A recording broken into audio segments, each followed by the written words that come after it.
Let's get into Tom Holland.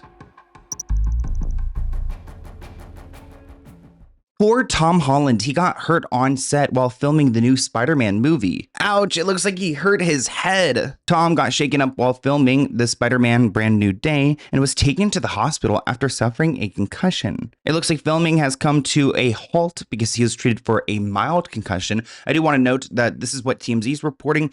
Other sources have said he's got a moderate, so it's either a mild or a moderate concussion. Either way, a concussion is a concussion. They could be deadly. Now, we don't have footage of the accident, and it does look like Tom went to a charity event the day after the accident, but he had to leave early because he was feeling unwell. Though we do have some footage of him performing these stunts, and I question if there are safety protocols in place.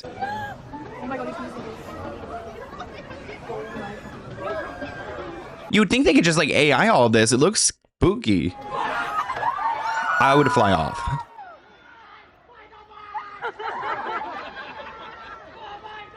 This would be hard to film too, like distracting all those people. There was reportedly another person on set, a female stunt double that also went to the hospital. We don't have any like updates on how she's doing or how she was hurt, but 2 stars getting hurt on this set, I mean, that's not a good sign. So hopefully Tom can rest up and get better, and the production studios don't pressure him to get back to set too early because they've got to make their July 31st deadline.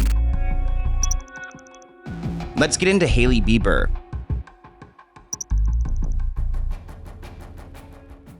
I just know Hailey is waking up with a smile today because she supposedly is outselling Selena Gomez, her longtime enemy and rival. We all know that Rhode was bought over by Elf Beauty, and now they're available in Sephora. So if you want to go get your little lippies or your acid serums, you can go get them right now. Not only did Rhode meet their expectations, but it also shattered records. It looks like their sales reached about 15 million across Sephora stores in North America. And it looks like this number outdid Selena Gomez and Rihanna, her Fenty Beauty. This was such big news in the makeup skincare world. They even had a press conference to talk about it. We did our launch, all Sephora stores here in the United States and Canada, and lo and behold, we learned last night that it's the biggest launch in Sephora's 50-plus year history.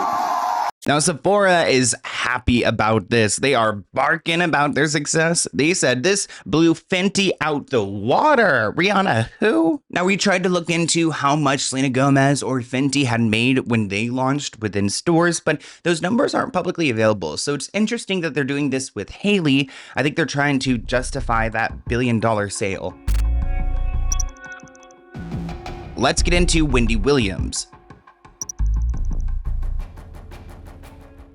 You guys know I'm a huge fan of Wendy Williams, and I want to advocate for her freedom. I think that she is being taken advantage of by the probate court in New York City. That is how I feel. But our girl Wendy Williams arrived to New York Fashion Week. It looks like the nurses let her out, and she was looking like $1 zillion. That's what the headline says. It looks like she arrived to Laquan Smith's New York Fashion Week show, and she was dressed all in Laquan Smith, and she looks good. I'm glad to see Wendy out and about because she likes this. She wants to be around the people. She wants to see the action. They asked Wendy how she was feeling, and she said she felt great, and she looked super happy. It's just such a far cry from what the courts are saying, that she is struggling with dementia. She doesn't know who she is. That's just not what we see when we see Wendy Williams. See, look at her go. She looks great. Look, her hair's done, makeup's done. She's got the Graves eyes, but that's always going to be there. You know what I mean? But look how happy she is.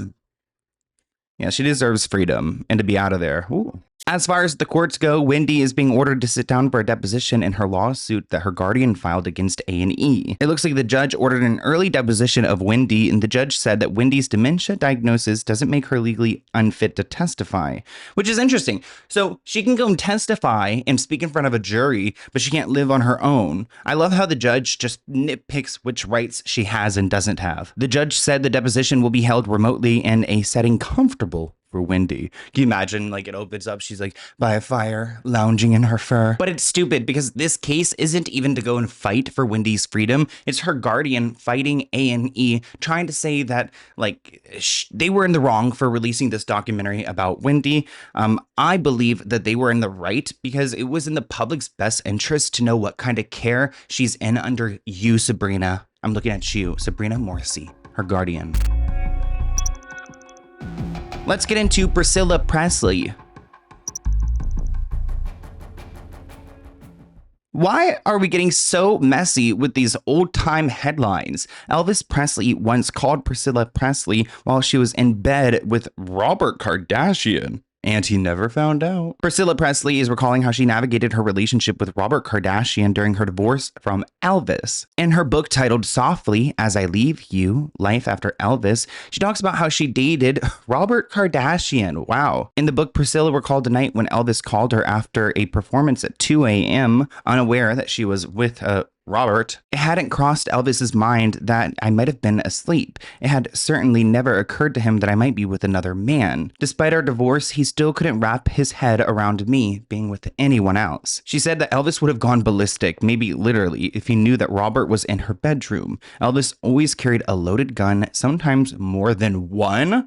Ooh, a loaded gun and a cheeseburger. Robert Kardashian never knew that Elvis had called Priscilla. Priscilla is one of those, sneaky girls. She knows how to get away with things. She said, fortunately, Robert was a sound sleeper, so I leaped out of bed, grabbed my phone before it woke him up. I tiptoed down the hall into the guest room, and then she spoke to Elvis. Now, Priscilla and Robert dated for around a year, but she explained that she didn't like his demanding job that made him work long hours. Robert was a sweet man. I liked him, she added, but Robert wanted to get married and I knew that it wouldn't work. I wasn't ready to get married again. Priscilla recently opened up about her daughter's tragic death in an interview with People, calling it the second saddest day of her life other than losing Elvis. Wait, so Elvis was her saddest day, but her daughter was her second saddest day? I feel like your second would be your man, like your child should be your first one, right? Burying your child wasn't your saddest day. Now the comments are going off. She made being Elvis's widow when she's not his widow her entire identity. Losing your daughter should have been the worst day of your life. Wow, just wow. This tells you all you need to know about her. Let's get into Camila Cabello.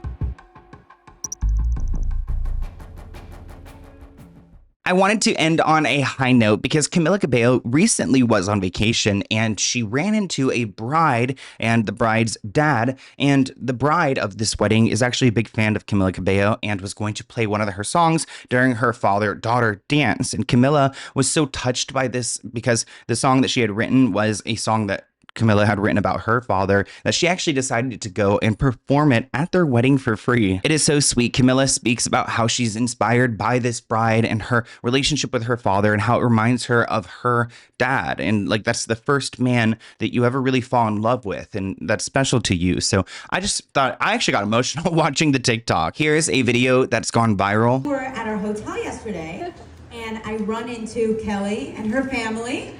And she's like, guess what? I'm doing my father-daughter dance to your song, First Man. And that song, I got to meet Kelly, I got to meet her family, I got to meet her amazing dad, Mike. And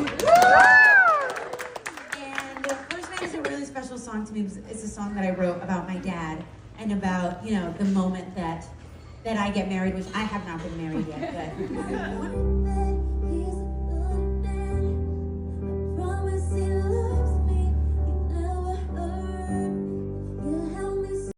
Thank you for watching this clip from the Let's Get Into It podcast. To view the full episode, visit the link listed below.